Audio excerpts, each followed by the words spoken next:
15 দিনের জন্য আয়া খুঁজছিল লতিকা। হঠাৎই অফিস থেকে মেল এসেছে, ট্রেনিং নিতে হবে, তাও বাধ্যতামূলক। অফিসের এই প্রশিক্ষণটা নিতে না পারলে মারাত্মক ক্ষতি হয়ে যাবে, প্রমোশন আটকাবে। সবচেয়ে বড় কথা, কোম্পানি আর নাও রাখতে পারে। ওরা কখন কি করবে আগে থেকে আন্দাজ করা খুব কঠিন। 2 দিন আগে চিঠিটা পেলে ভালো হতো। কাজের মেয়েকে আটকে রাখা যেত। তার পার্মানেন্ট কাজের মেয়ে গতকালই ছুটি নিয়ে দেশের বাড়ি গেছে, কবে আসবে ঠিক নেই। একবার গেলে আর সহজে আসতে চায় না। মেয়েটির নাম চাই না। শাশুড়ি অনেক খুঁজে পাড়া থেকে ম্যানেজ করে দিয়েছিলেন। হঠাৎ করে এখন কাজের মেয়ে কোথায় পাবে সে? লতিকার মাথায় যেন আকাশ ভেঙে পড়ল।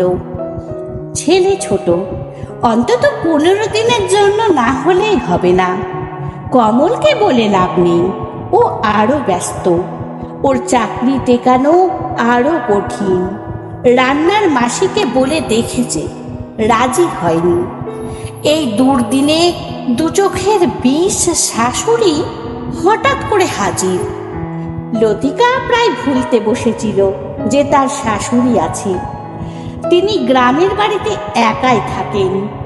দীর্ঘদিন তার কোনো খোঁজ খবর রাখে না, ভুলে যাওয়ারই কথা। শাশুড়ির সাথে তাদের সম্পর্ক খুব একটা ভালো নয়। কেন ভালো নয় সে জানে না, তবে শাশুড়িকে সে একদমই দেখতে পারে না। কেন দেখতে পারে না তাও সে জানে না। মোট কথা, তার ভালোই লাগে না। ছেলে হবার পর কমল যেন বাড়িতে টাকা না পাঠায়, সেই জন্য সে অত্যন্ত সতর্ক দৃষ্টি রাখে। তারা দুজন মিলে যা আয় করে তাতে ছেলের ভবিষ্যৎ গড়ে তোলা খুব মুশকিল। বেসরকারি স্কুলে পড়া, মেডিকেলে চান্স পেলে তার খরচ চালানো, এসব ভেবে তটস্থ হয়ে আছে। একেই কাজের মেয়েটা হাওয়া, তার উপর শাশুড়ির হঠাৎ আগমনে লতিকা অত্যন্ত চটে উঠল। সামনাসামনি কিছু বলতে না পেরে সমস্ত রাগ গিয়ে পড়ল কমলের ওপর। সে ভাবল, কমল দীর্ঘদিন টাকা পাঠায় না, নিশ্চয় বুড়ির টাকা চাইতে এসেছেন। লতিকা যা ভেবেছিল ঠিক তাই। রবিবার দুপুরের আহারের পর আশালতা দেবী হেসে ছেলেকে বললেন, কমল, আমাকে কিছু টাকা দিস বাবা। অনেক দিন দিস না, ভাবছি কটা দিন থাকবো এখানে। অনেক দিন তোদের দেখি না, নাতিটারে দেখি না। শাশুড়ির বাক্য শুনে লতিকার মুখখানি বিবর্ণ হলো। নাতি দেখার নাম করে বাহানা করতে এসেছেন। এমনিতেই সে অফিস বাড়ি করে করে নাজেহাল। এর ওপর শাশুড়ি জুটলে বিষয়টি আরো বাড়াবাড়ি হয়ে যাবে, হাঙ্গামা বাড়বে। কমল মায়ের কথায় হ্যাঁ না কিছুই বলল না। অনেকক্ষণ লতিকার মুখের দিকে তাকিয়ে থেকে একটুখানি হাসল। আসলে তার হাসি লতিকাকে খুশি করার মরিয়া প্রয়াস। যদি 2-10 টাকা দেওয়ার পারমিশন দেয়। রাতে কথাটা কমলের কানে তুলল লতিকা। চিবিয়ে চিবিয়ে বলল, উনাকে কি তুমি খবর দিয়ে এনেছো? এখন টাকা কোথায় পাবে? খবরদার, 1 টাকাও দেবে না। কাল সকালে বাড়ি পাঠিয়ে দেবে। কমল হাত পা নেড়ে বোঝাবার ব্যর্থ চেষ্টা করে বলল, আরে এই বিপদের দিনে মা কদিন এখানে থাকলে তোমারই তো সুবিধে হবে। চাইনার পয়সাটাও তো বেঁচে যাবে। কটা দিন থাকবে? তুই না হয় মুখ বুজে সহ্য করে নাও, মা তো বেশি দিন এখানে থাকতে আসেনি। লতিকা কমলের কথায় খুশি হয়নি, কিন্তু লাভের ব্যাপারটা বুঝতে পেরেছে। সে তর্জনী উঠিয়ে গরম হয়ে বলল, যাবার দিন যেন টাকা পয়সা হাতে দেবে না, মনে থাকে যেন। এরপর 15 দিন কেটে গেছে। আজ সকালে দরজা খুলে কমল তো ঘুম জড়ানো চোখে দেখল তার মা একেবারে রেডি হয়ে তার পুরনো ছেঁড়া কাপড়ের ব্যাগ কোলে সিঁড়িতে বসে আছেন। কমলকে দেখে আশালতা দেবী এক গাল হেসে বললেন, চলি রে বাবা। কমল কোনো কথা বলার আগেই আশালতা দেবী হন হনিয়ে পথের বাঁকে মিলিয়ে গেলেন। একটি বারের জন্য পিছন ফিরে চাইলেন না, টাকার কথাও বললেন না। আশালতা দেবীর কথা লতিকার কানে পৌঁছেছিল। সেও ঘুম জড়ানো চোখে এলোমেলো কাপড়ে কমলের পাশে এসে দাঁড়ালো। ব্যাপারটি বুঝতে তার কয়েক সেকেন্ড সময়ও লাগলো না, বরং কমলকে ওইভাবে দাঁড়িয়ে থাকতে দেখে একটি খোঁচা দিয়ে বলল, মায়ের পিছে পিছে তুমিও যাও, গিয়ে মাকে কটা টাকা দিয়ে এসো।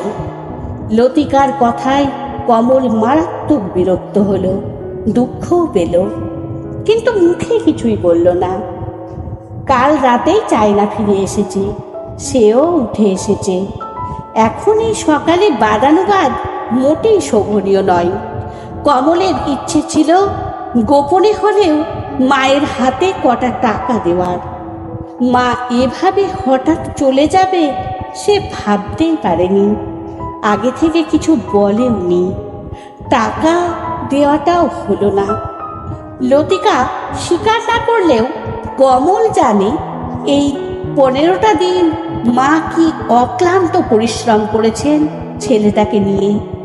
3 বেলা নিজের হাতে রান্না করে গরম খাবার খাইয়েছে তাদের। ছেলেটা তো ঠাকুমার ন্যাওটা হয়ে পড়েছিল। সারাটা দিন সে আম্মা আম্মা করত, তার পিছে পিছে দৌড়তো। আশালতা দেবী সমস্ত বাড়িঘর ঝেড়ে মুছে একেবারে ঝাঁ চকচকে করেছেন। বিছানার চাদর, ঘরের পর্দা, যেখানে যা ছিল প্রায় সব কিছু এমন পরিপাটি করেছেন বাড়িটার যেন শ্রী ফিরেছে। মা চলে যাবার 2 দিন পর কমল অফিস থেকে বাড়ি ফিরে দেখল লতিকা বেডরুমে মোবাইলে কি যেন দেখছে, আর চোখ থেকে টক টক করে জল পড়ছে। কমলকে দেখে সে হঠাৎ বলে উঠল, সামনের রোববার আমাকে একটু গ্রামের বাড়ি নিয়ে যেতে পারবে? কমল মারাত্মক অবাক হয়ে বিস্ফারিত নয়নে বলল, গ্রামের বাড়ি হঠাৎ কেন?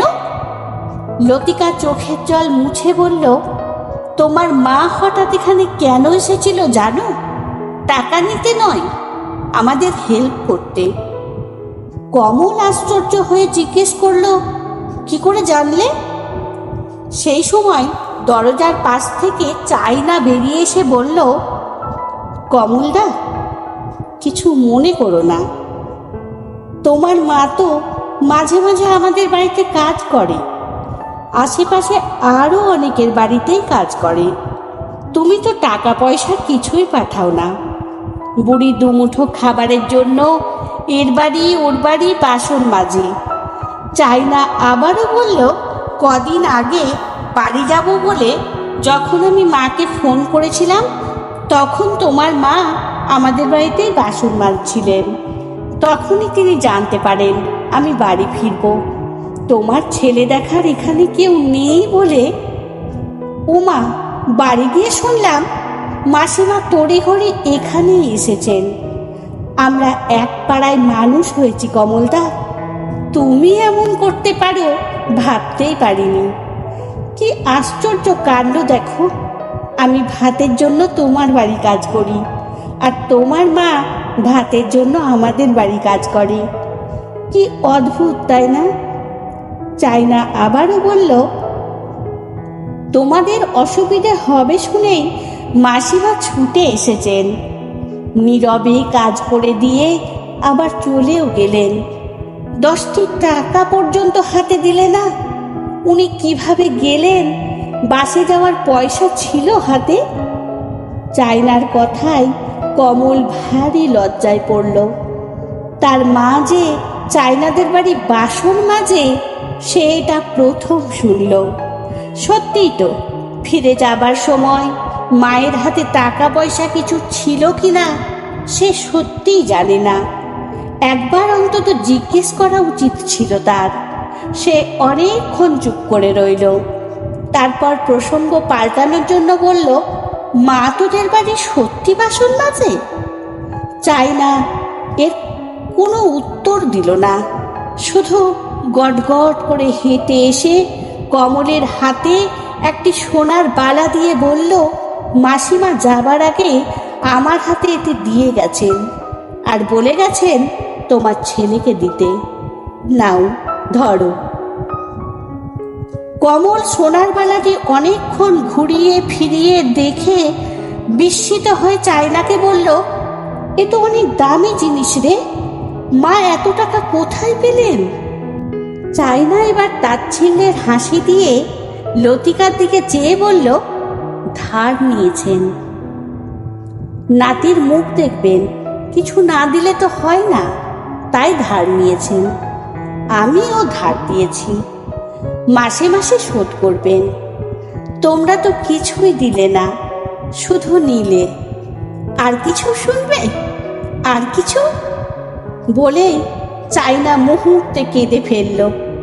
তারপর দুহাতে চোখ মুছে ধীরে ধীরে বসে পড়ল মেঝেতে। কলমে বাবুরাম মণ্ডল, কণ্ঠে সোনালী।